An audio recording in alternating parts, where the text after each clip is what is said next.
नमस्कार, आप सभी का स्वागत है मेरे YouTube channel Uma Sharma Hindi classes में, जहां आपको मिलेगी हिंदी व्याकरण की संपूर्ण जानकारी। आज का हमारा विषय है हिंदी वर्णमाला में स्वर। आज हम जानेंगे कि हिंदी वर्णमाला में जो स्वर होते हैं वो कितने प्रकार के होते हैं तथा उन्हें किस प्रकार परिभाषित किया जा सकता है और किस प्रकार पहचाना जा सकता है। तो चलिए शुरू करते हैं।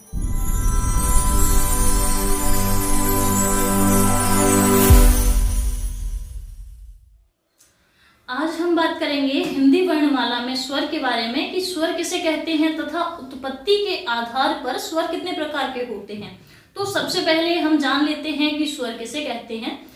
तो कह सकते हैं कि ऐसे वर्ण जिन्हें बिना किसी ध्वनि की सहायता के स्वतंत्र रूप से बोला जा सकता है उन्हें स्वर कहते हैं। या ऐसा कह सकते हैं कि ऐसे वर्ण जिन्हें बोलने के लिए अन्य ध्वनियों की सहायता नहीं लेनी पड़ती उन्हें स्वर कहते हैं। और उत्पत्ति के आधार पर स्वर को दो भागों में बांटा गया है।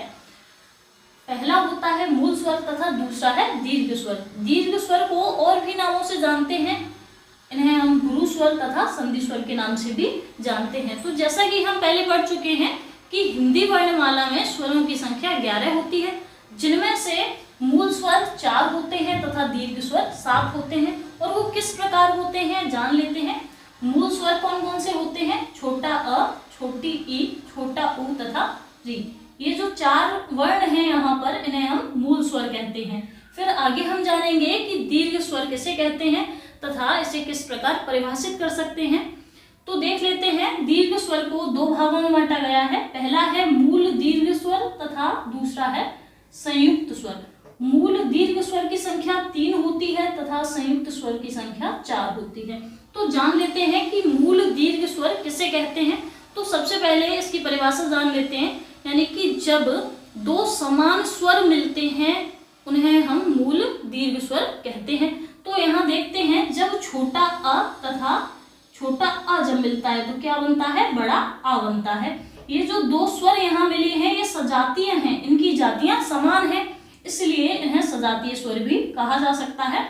आगे हम देखते हैं कि जब छोटी ई और छोटी ई जब मिलती है तब बनती है बड़ी ई। उसके बाद आगे देखते हैं कि जब छोटा उ और छोटा उ जब मिलता है तब बड़ा उ बनता है। तो इस प्रकार हमने जाना कि मूल दीर्घ स्वर किसे कहते हैं कि जब दो समान स्वरों का मेल होता है और दीर्घ स्वर बनता है उसे हम मूल दीर्घ स्वर कहते हैं। और हिंदी वर्णमाला में मूल दीर्घ स्वर की संख्या 3 है, जैसा कि आप देख सकते हैं। आगे हम जानेंगे कि संयुक्त स्वर किसे कहते हैं और इनकी संख्या कितनी होती है। तो संयुक्त स्वर को इस प्रकार परिभाषित कर सकते हैं कि जब दो अलग अलग स्वर मिलते हैं, या कह सकते हैं जब दो असमान स्वर मिलते हैं या जब दो विजातीय स्वर मिलते हैं तब संयुक्त स्वर बनते हैं। तो जैसा हम यहाँ देख सकते हैं कि जब छोटा अ और छोटी ई जब मिलती है तब छोटी ए बनती है। जब छोटा अ और छोटी ए जब मिलती है तब बड़ी ए बनती है।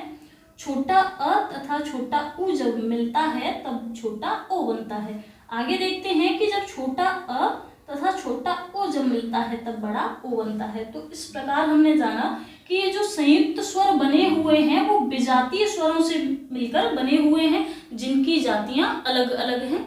तो इस प्रकार हमने यहाँ जाना कि संयुक्त स्वर जो हैं इनकी संख्या 4 होती है, जैसा कि आप देख सकते हैं।